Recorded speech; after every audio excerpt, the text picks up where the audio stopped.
अहममुक्तदा मयाम तराम उक्सरी लोइने channel असना ngasi मयाम दमक्ता थागसरी video से ngasi je 13 August ओइब मरमना बीर टिकेंद्र जी Matana video अमा सेमजगे तौजबनी हारिबा बीर टिकेंद्र जी हारिबा मयाम खंगनरिबजे मसी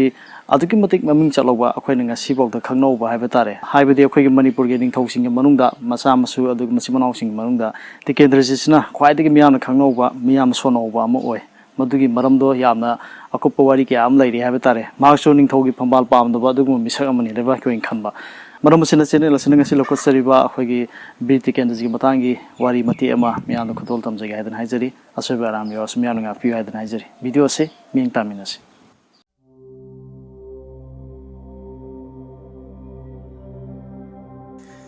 इबुंगसी कोइरेंग युबराज इंगसोक 1856 की दिसंबर की तांग कुनगा मापंदा मालेम ताइबुंगपांदा खोंगदारखी इबुंगसी कोइरेंग सेनापति नत्रगना युवराज टिकेंद्रजीत सिंहाबु मैदिंगु नोगजेन खोंबा मियामना राजा चंद्रकृति हाइदन खंगनरिबा मैदिंगु असिगी नुपी तरागनि थोइगी मनुंगदगी जोंगथाम निंगोल कौशेश्वरी देवी की अमत पोक्चबा मचानी पानी मैदिंगुचा असि पुइनुगी कुमाथोइनि पानबा थांग नुमिता पोखिबनी मैदिंगुचा असिना पोकपगी मथंगी नुमित हाइबदी पुइनुगी कुनिथोइनि पानबा नोमाइजिंग नुमित असिदा महाकिदमक सनबी चामगनि पानगी संगोम यावना हियांग थांग लाइरेंबी इमादा निंगथौ चंद्रकीर्तिना कटखी असिगुम थवोंग असिनरा नत्रगा महाकी पोकपदगी लोइनरकलबा मगुनरा नत्रगना मसान तौजरकपा थबक्की महैनर खंगदे महांगना मैत्रबाग असिगी निंगथौ ओइखिबा अमसुंग ओइखिदबा निंगथौ मचासिंगे मनुंगदगी ख्वाइदगी हेना अथोइबा निंगथौ मचा नत्रगना मिसक अमा ओइना ngasi फावबा सिंथानरिबसी अंगांग ओइरिंगैगी मतमदगी हौना हैथोइ सिंथोइबा मसा खिंगबा अमसुंग लांगना फानाबा ngamdaba निंगथौ मचा ओइना हौरखिरमी अंगांगदे निंगथादा खंगी हाइनाबुगुम महाक थक्ता करिगुम्बा मसक नाइबा थौदो वाथोक खरदी थोकलगनी हाइना मथक थोंबा अहल लमन लाई गुरु सिंगना थाजब थंबा मिसकनी महाक के असिगुम्बा गुण सिंग असि मरुप सिजिनरगा कांखद चंगबा लिन ओइरिबा ब्रिटिश मसा सिंगनदी महाकपु यामना ताथीबा कलकपा अमसुंग ममित नाबा मियोय अमा ओइरम्मी मखोइगा सिंगबा मानबा मखोइना तौरकदबा पोमित उबा अमसुंग मखोइना हेंजिनबा यादबा मियोय सिंगबु मखोइ ब्रिटिश सिंगना मांगहन्नबा तत्तना होनरिबनी इबुंग सिंजा कोइरेंग सेनापति मैतै निंगथौ मचा अमना हाइफम थोकपा खंफम थोकपा अमसुंग तमफम थोकपा महि मसिंग पुनमक तमलखी सालानगी अमसुंग साफम लानफमगी साफा लानफा साथेंग लानथेंगनबगी महि मसिंग सरित सराक ngakthok ngaksinna chingba khulai yaudana amasung khulai makhal aphangba ama hekta paidana yengnabaga lamba taunaba mahising punumak khaktana khusu khulai makhal suna sijinaba ngambagi vidya sing ningthina tamlakhi lairik laisugi mahi masingda iba paaba ngambagi thakta lairami matamduda khangba yaba mirei pakke lon sing haibadi bengali hindustani brajaboli maitheli kabulona chingba खंगी हई अमसुंग ngang ngamnaba tamlakhi aduga Mr. Sen Clear Grimutna tambibadagi mahak phiringi maron Engrezi khangi amasung ngangba khara makhai ngamlammi lenganglonggi lengak wayel thauda wayel chairak ki kanglona singbagi mahi masing punamak chithadana tamlakhi adubu mahak salangi mahi masing sing nupa thokna satheng lantheng na पांथोक याबा हिरम लमदांग सिंगी मही मसिंगदा हेन पुंगनिंग वाखल थमलखी मसाना सिंगदसु नुपागी मसाना सिंगना हेन पुंगनिंग चंगलखी मैदुमचा असिगी मतम असिगी मणिपुर की थांग ताना सिंगबगी मही मसिंग सिंग थादोक खंदोंगना फद्रबा थाइना दिगी चनरकपा अरिबा मही मसिंग ओइना अमसुंग नोंमै सिजिनबगी मही मसिंग सिंगना अनोबो युगकी मांगदा तारिबा मही मसिंग ओइना चनरमी मैदुमचासी महांगना तमलुरिबा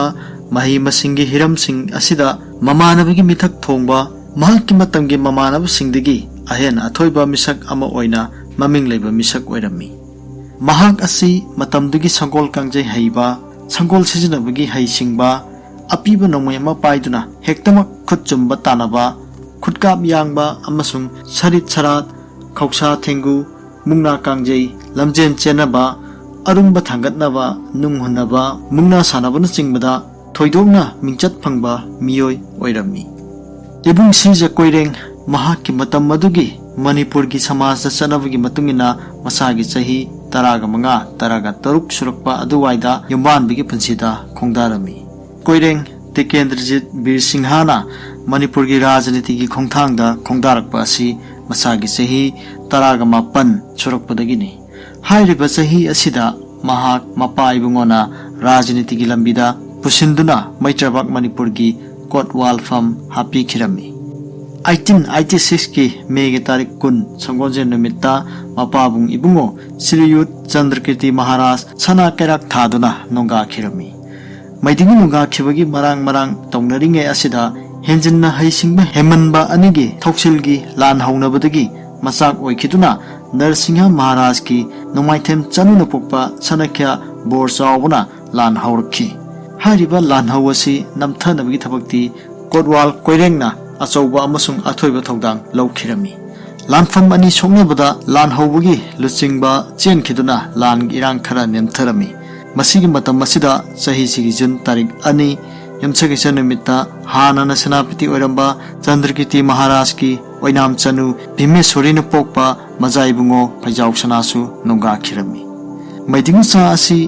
लैतबगी सरदा कर्मन सिंगबा लोइरबा मतुंगदा लंगालोनगी परिंगदा राजा सूर्यचंद्रना पुंग थिंजलक्तुना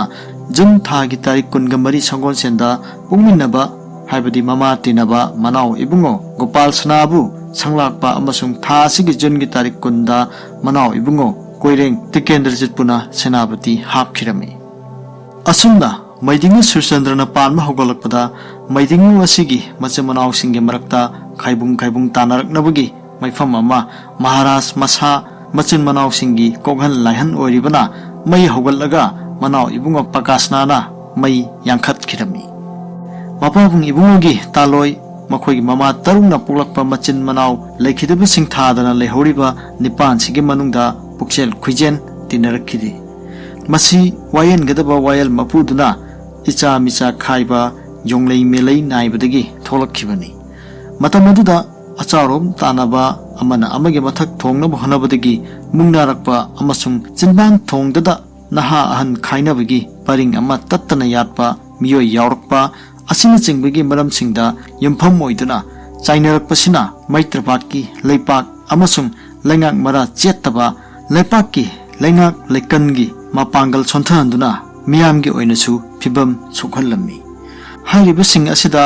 मरु ओइना महूम सारिबदी ममा तिनबा खुद अमा अमसुंग ममा तिनदबा खुद अमा अनिदनी ममा तिनबगी खुदसिदा लैरिबना सूर्यचंद्र महाराज तंबौसना पकासना अमसुंग गोपालसनानी अदुगा ममा तिनदबगी खुदता कुलचंद्र कोइरेंग टिकेंद्रजीत अंगौसना अमसुंग नहा ओइरी हाइदुना फम पीद्रिबा जिलांगंबनी लोइनना मैदिंग सूर्यचंद्र सिंहाना मणिपुर की सिंहासनदगी महाकपु मपा तिनबा ममा तिनदबा मनावसिंगना तांथोकपिरे महाकपु निंगथौ खुबम हंजिन हनबियु हाइना मतम मदुगी ब्रिटिश भारत सरकार की गवर्नर जनरल दा वाकल उनबा मणिपुरदगी सिंहासन थादोकलगे तीर्थ चटखरगे हाइना हाइजिलगा कलकत्ता दा चटनबा थौरांग तौरकपगी मतमदा निंगथौ सिंहासनदी हांगहनबा यादबा मरमना सूर्यचंद्र महाराज पुकंगला कोनुंगदगी तांथोकलिबा मचिन मनाव अहुमना नंबोनगे फोइजिंगदा नाथैदुना लैखिबा मयामबंग कुलचंद्रबु लौरुरगा 1890 की सेप्टेम्बर तारीख कुनगोहमदोय लेपाकपा नुमित्ता निंगथौ हापखिरमी लोइनना हाइरिबा नुमित सिमक्तदा निंगथौ ओइरिबा मैदिंग कुलचंद्रना नुमित युंगबगी मतमदा मनाव इबुंगो टिकेंद्रजीतपु युवराज हापखि अमसुंग मतम असिमक्तदा दोलाइबोय हंजबा ओइरिबा मनाव इबुंगो अंगौसनाबुसु सेनापति हापखिरमी टिकेंद्रजीत बीर सिंहाना युवराज ओइबु असिदा ब्रिटिश सिंगना मैदिंग सूर्यचंद्रना निंगथौ फंबाल हंजिन हनबिनबा वकटपगी मिंगदा मथौ नतना मथौ सादुना थबक पाइखलगा सूर्यचंद्र महाराज बदी हुंदोक पिरमलगा युवराज कुलचंद्रना निंगथौ ओइबदी मखोइना सखंग माइखंखि अदुगा युवराज पुना मणिपुर की मपानदा लोई थाबगी वखंदा थमनबगी वाफम पुदना ब्रिटिश सिंगना असम की चीफ कमिश्नर JW क्विंटन बु लानमीगा लोइनना थारक्तना इम्फाल दा 1891 के मार्च की तारीख 19 दा थुंगलखी